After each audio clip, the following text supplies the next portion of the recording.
Hi friends, అందరూ good morning. ఈరోజు అంశం ఏంటంటే అభివృద్ధి చెందిన ప్రపంచ దేశాల గురించి మన హ్యూమన్ రైట్స్ సభ్యుడైన పందిపాటి అశోక్ కుమార్ గారు వివరిస్తారు. అందరికీ జై భీమ్. ఈ రోజున మనం అభివృద్ధి చెందుతున్న ప్రపంచ దేశాలు అనే అంశం గురించి కొద్ది నిమిషాలు మనం మాట్లాడుకుందాం. ఈరోజు ప్రపంచంలో చూసినట్లయితే అన్ని దేశాలు కూడా వారి వారి బాటలో అభివృద్ధి చెందటానికి ప్రయత్నాలు చేస్తున్నాయి.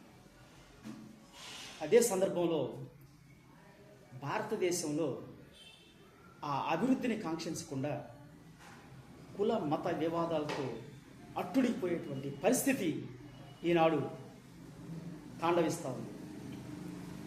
చూడండి, 100 సంవత్సరాల క్రితం క్రూచేడ్లు అనేటువంటి ఒక పేరుతో క్రైస్తవులు ముస్లింలు కొన్ని మత విభేదాల వలన మత యుద్ధాలు చేసుకున్నటువంటి పరిస్థితి ప్రపంచ దేశాల్లో కనపడతా ఉంది. ఆ సందర్భంలో వారి యొక్క ఆలోచన విధానం, మనం ఈ క్రూసేడ్లు చేసుకున్నట్లయితే మనుషుల విధ్వంసం, రాజకీయ విధ్వంసం, సామాజిక విధ్వంసం అనే విధ్వంస స్థాయికి ఇది తీసుకెళ్తుంది, కానీ అభివృద్ధి స్థాయికి తీసుకెళ్ళవనేటువంటి ఒక గొప్ప ఆలోచనను వాళ్ళు కలిగి ఉన్నారు ఆ సందర్భంలో. కనుక వాళ్ళు అప్పటితో యుద్ధాలు మానేసి వాళ్ళు వైజ్ఞానికంగా ఆవిష్కరణ కోసం వారు ప్రయత్నాలు చేశారు. అదే సందర్భంలో అమెరికా దేశంలో మరి వైద్యపరంగా అలెగ్జాండర్ ఫ్లెమింగ్ అనే అతను మరి ఒక ఔషధాన్ని కనిపెట్టాడు, పెన్సిలిన్ ఔషధాన్ని కనిపెట్టాడు. అదేవిధంగా బల్బును కనిపెట్టాడు. అది అనేకమైనటువంటి ఆవిష్కరణలు చేస్తూ వాళ్ళు ప్రపంచాన్ని గమ్యాన్ని ముందుకు తీసుకెళ్లారు ఒక 100 సంవత్సరాల క్రితమే. ఇప్పుడు భారతదేశానికి ప్రపంచ దేశాలకు పోల్చుకున్నట్లయితే భారతదేశం 100 సంవత్సరాలైనా వెనకబడి ఉందని చెప్పేసి ఈ సందర్భంగా నేను ప్రజలందరూ తెలియజేస్తున్నాను.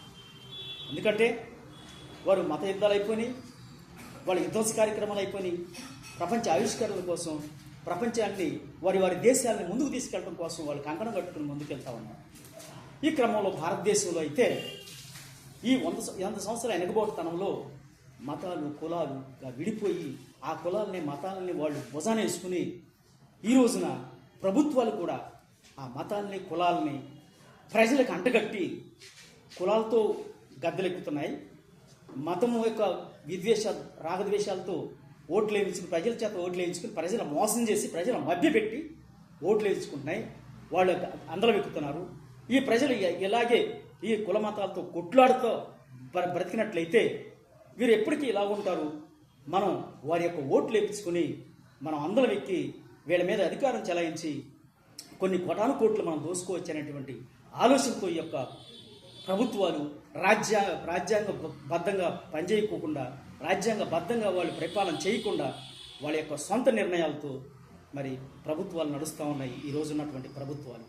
కనుక ప్రజలారా మరి ఈ యొక్క ముఖ్యమైనటువంటి విషయాన్ని మీరు జ్ఞాపకం చేసుకుని అసలు మనం ఎటు ప్రయాణం చేస్తున్నాం, అసలు మన గమ్యం ఏంటి, మన భవిష్యత్తు ఏంటి, మన బిడ్డల భవిష్యత్తు ఏంటి అనేది ఒక ఆలోచన చేసుకుని ఈ యొక్క దేశం, భారతదేశం, ఆంధ్ర రాష్ట్రం అభివృద్ధి పథంలో నడవటానికే మనం ప్రయత్నం చేయాలి. కానీ ఈ కుల మత కొట్లాటల్లో మీరు ఎవరు కూడా భాగస్వాములు కావద్దు. ఈ కొట్లాటల్లో మరి అభివృద్ధి రాదు.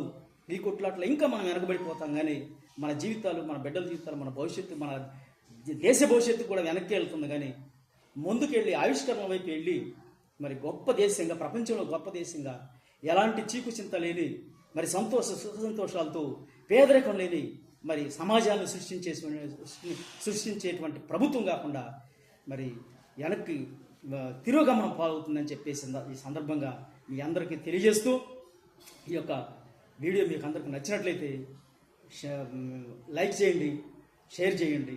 జై భీమ్. అందరికీ కూడా నమస్కారం తెలియజేస్తాను.